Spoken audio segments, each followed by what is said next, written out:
Welcome guys. तो इस video में आप लोग जानने वाले हैं मॉडल के साथ हम बी का यूज कब करते हैं और हैव बीन का यूज कब करते हैं। अगर ये आपने सीख लिया तो आप आसानी से इंग्लिश बोलने लगोगे आज से ही।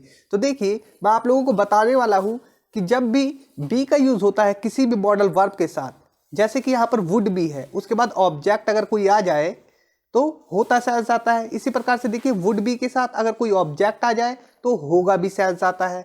तो एक प्रेजेंट के बारे में बताता है और एक प्रेजेंट की कल्पना के बारे में बताता है। इसी प्रकार से हैव बीन का भी यूज है, जो कि दो प्रकार से यूज होते हैं, कभी कभार तीन प्रकार से यूज होते हैं। तो सभी यूज, जैसा कि आप स्क्रीनशॉट पे सभी मॉडल्स के साथ देख सकते हैं, सभी यूज इस वीडियो में आप लोग जानने वाले हैं। तो आइए इस वीडियो को स्टार्ट कर देते हैं। आप लोग देख रहे हैं daily English for all.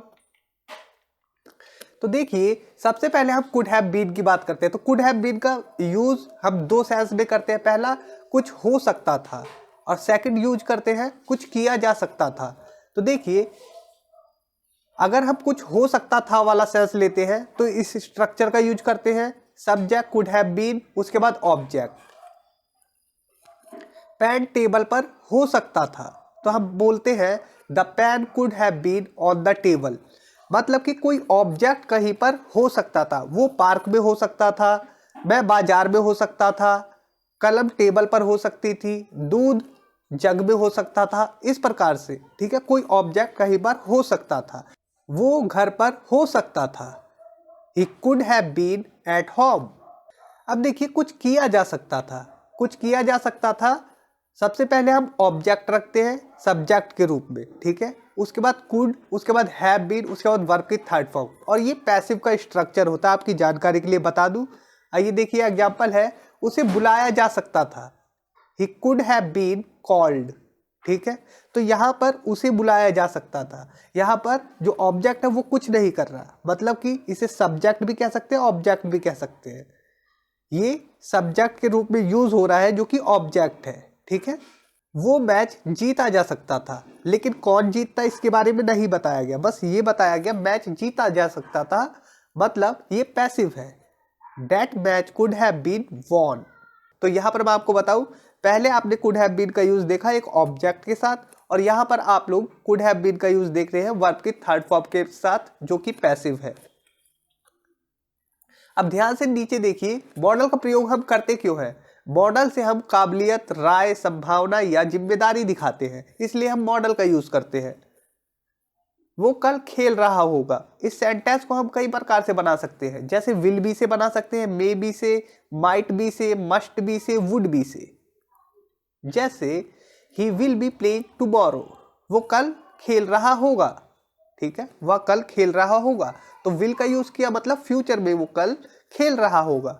He may be playing right now, वो इस समय खेल रहा होगा। आपने बोला रामू कहाँ है, और मैंने आपसे बोला वो इस समय खेल रहा होगा, शायद, ठीक है। तो कम संभावना दिखाने के लिए हमने मे बी का यूज किया, इस समय मतलब प्रेजेंट में। तो माइट बी का यूज हम कब करते हैं, जब हमें मे बी से कम संभावना दिखानी हो। तो he might be playing right now, मतलब कि वो इस समय शायद ही खेल रहा होगा, प्रेजेंट टाइम में। He must be playing right now, वो इस समय जरूर खेल रहा होगा। जब आपको 90% श्योरिटी दिखानी हो तो आप मस्ट का यूज करते कि जरूर खेल रहा होगा इस समय। He would be playing right now, वो इस समय खेल रहा होगा। यहां पर भी संभावना की बात कर रहे हैं हम, वुड बी से, ठीक है। वो इस समय खेल रहा होगा, और इससे हम 70% कह सकते हैं कि हम संभावना दिखाते हैं। हम 70% श्योर होते हैं कि वो इस समय खेल रहा होगा, ठीक है। तो आप श्योरिटी को कम या ज्यादा कर सकते हैं रहा होगा के सेंस में, कोई कुछ कर रहा होगा। विल भी तो पूरा फ्यूचर ही दिखा देता है, इसके बाद आ जाता है may be, might be, must be, would be, ठीक है, इस प्रकार से। अब देखिए, प्रेजेंट की संभावना हम दिखाते हैं इन सभी का यूज करके, जैसे कि मे बी उसके बाद वर्ब की आईएनजी फॉर्म, माइट बी उसके बाद वर्ब की आईएनजी फॉर्म, इसी प्रकार से मस्ट, वुड, ठीक है। अब देखिए, he will be playing right now, वो इस समय खेल रहा होगा। तो ये वाक्य गलत है। क्यों गलत है? क्योंकि विल बी तो फ्यूचर दिखाएगा, विल तो फ्यूचर दिखाता है, लेकिन राइट नाउ हम कैसे बोल सकते हैं वो इस समय खेल रहा होगा। तो हम यहाँ पर मॉडल्स का सहारा लेते हैं प्रेजेंट को दिखाने के लिए। तो मे बी से हमें 50% भरोसा होता है, ये श्योरिटी होती है कि वो इस समय शायद खेल रहा होगा, और माइट बी से 15 से 20% मान सकते हैं, मस्ट बी से 100% या 90 से 100% मान सकते हैं, और वुड बी से 70 से 80% हमें श्योरिटी होती है कि कोई काम कोई कर रहा होगा।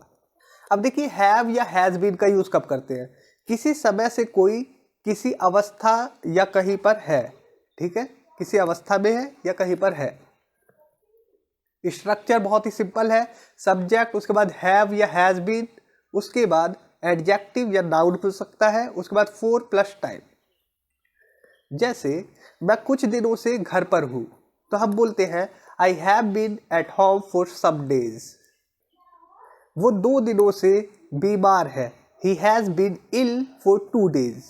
तो ही सी इट या कोई नाम हो या कोई एक वचन संज्ञा हो उसके साथ हम हैज़ का यूज़ करते हैं, और कोई भी प्लूरल हो, बहुवचन हो, और आई वी यू दे, इनके साथ हम हैव का यूज़ करते हैं, ठीक है। अब देखिए हैव या हैज़ बीन का सेकंड यूज़ हम करते हैं कोई किसी तरह रहा है। जैसे स्ट्रक्चर आपके सामने है, हैव या हैज़ बीन के बाद एडजेक्टिव या कोई नाउन आता है। तुम मेरे साथ बहुत अच्छे हो, you have been very nice to me. वह इस वर्ष बहुत भाग्यशाली रहा है, he has been very lucky this year, ठीक है, कोई कुछ रहा है, जैसे कि तुम मेरे साथ बहुत अच्छे से रहे हो, आज के मैच में आप भाग्यशाली रहे हैं, you have been lucky in today's match. वह इस वर्ष बहुत भाग्यशाली रहा है, ये हो गया he has been very lucky this year. वह हमेशा गाता रहा है, he has always been singing. यहाँ पर ये सिंगिंग जो है ये वर्ब की आईएनजी फॉर्म नहीं बल्कि एक नाउन है, ठीक है, वह हमेशा गाता रहा है। वह हमेशा से ही मेरा अच्छा दोस्त रहा है, he has always been my best friend. वह एक गायक रह चुका है, ठीक है, अब चुका है, इसके लिए भी हम हैज़ बीन या हैव बीन का यूज़ करते हैं, he has been a singer. अब देखिए वुड हैव बीन का यूज़ करते हैं हम, पहला यूज़ है इसका किया जा चुका होगा। स्ट्रक्चर आप लोगों के सामने है, हैव बीन के बाद वर्ब की थर्ड फॉर्म आएगी। देखिए मैच खेला जा चुका होगा, the match would have been played. कमरा साफ कर दिया गया होगा, the room would have been cleaned. तो यहाँ पर ये पैसिव के सेंटेंस है। देखिए ये कंडीशनल सेंटेंस होते हैं, अगर वो मेरी टीम में होता तो मैं खुश होता, if he had been in my team I would have been happy, ठीक है, कोई ऑब्जेक्ट आ रहा है। अगर मैं अमीर आदमी बन जाता तो बड़े बंगले में होता, if I had become a rich man I would have been in a big bungalow. अब देखिए वुड हैव बीन का तीसरा यूज होता, लेकिन यहां पर होता का सेंस तो आएगा, लेकिन वुड हैव बीन के बाद वर्ब की थर्ड फॉर्म आएगी। देखिए किस प्रकार से, ये भी कंडीशनल सेंटेंस है। अगर आपने मैच जीत लिया होता तो आपको इनाम दिया जाता, if you had won the match a prize would have been given to you. अब देखिए वुड हैव बीन का चौथा यूज रहा होता। यहां पर ध्यान देना, वुड हैव बीन के बाद वर्ब की आईएनजी फॉर्म, मतलब कि V4 जिसे कहते हैं वो आएगा। अगर मैं सब्जियां ले आया होता तो मैं खाना बना रहा होता, if I had brought vegetables I would have been cooking. अगर मैंने उसे बुलाया होता तो मैं उसके साथ खेल रहा होता, if I had called him I would have been playing with him. अब देखिए शुड हैव बीन का पहला यूज होना चाहिए था के सेंस में। स्ट्रक्चर आपके सामने है, शुड हैव बीन के बाद एक ऑब्जेक्ट आएगा, उसे पार्क में होना चाहिए था, he should have been in the park. उसे छत पर होना चाहिए था, दूध को फ्रिज में होना चाहिए था, आपको क्लास में होना चाहिए था, कोई वस्तु कहीं पर होनी चाहिए थी, ठीक है, कोई चीज होना चाहिए था, कोई ऑब्जेक्ट, ठीक है। अब देखिए शुड हैव बीन किया जाना चाहिए था, ठीक है, सेकंड यूज है शुड हैव बीन का, किया जाना चाहिए था। स्ट्रक्चर आपके सामने है, अब शुड हैव बीन के बाद वर्ब की थर्ड फॉर्म का यूज करेंगे, उसे बुलाया जाना चाहिए था, ये पैसिव है, he should have been called. अब देखिए मस्ट हैव बीन का पहला यूज है चाहिए था। मस्ट हैव बीन के बाद एक ऑब्जेक्ट या वर्ब की थर्ड फॉर्म आएगी। उसे पार्क में होना ही चाहिए था, मतलब कि कोई प्रीपोजिशनल फ्रेज है, ठीक है। In the park, he must have been in the park, कोई काम जरूर होना चाहिए था, पत्र जरूर लिखा जाना चाहिए था। The letter must have been written, तो यहां पर ये पैसिव है। अब देखिए मस्ट हैव बीन का सेकंड यूज है होगा। स्ट्रक्चर आपके सामने है, यहां पर मस्ट हैव बीन के बाद फिर से वर्ब की थर्ड फॉर्म आएगी। पत्र आपके द्वारा लिखा गया होगा, यह संभावना की बात है। The letter must have been written by you, ये भी पैसिव है। लेकिन कमरा साफ कर दिया गया होगा। The room must have been cleaned. अब देखिए माइट या मे हैव बीन का पहला यूज है पास्ट टाइम को दिखाने के लिए। मे हैव बीन उसके बाद ऑब्जेक्ट, या माइट हैव बीन उसके बाद ऑब्जेक्ट। शायद वह कल खुश रहा हो इसलिए उसने आपको पैसे दिए। He may have been happy yesterday so he gave you money, उस वक्त शायद वह पार्क में रहा हो। He may have been in the park at that time, शायद वह उस समय उदास रहा हो इसलिए उसने आपसे बात नहीं की। He may have been sad at that time, so he didn't talk to you. अब देखिए may have been के साथ वर्ब की ing फॉर्म। हो सकता है कल रात वह पी रहा हो, ठीक है, पास्ट टाइम को दिखा रहा है। He might have been drinking last time. may या might दोनों में से किसी का यूज कर सकते हैं। हो सकता है कल वह बाजार जा रहा होगा। He may have been going to the market yesterday.